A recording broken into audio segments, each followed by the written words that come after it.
منطق ماینکرافت: هر که تلاش کنه تیر از حفره وسط ترپتور رد نمیشه. این چه منطقیه دیگه؟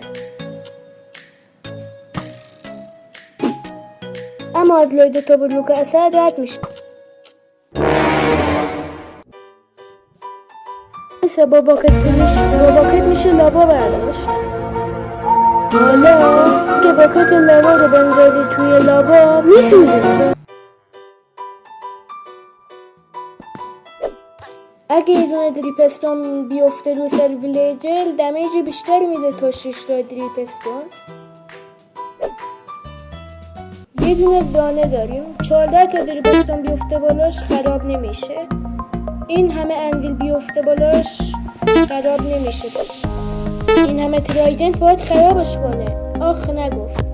همه تخم دراگون چی؟ هیچیش نشد. حالا بالاش بپریم خراب میشه. این دیگه چه منطقیه؟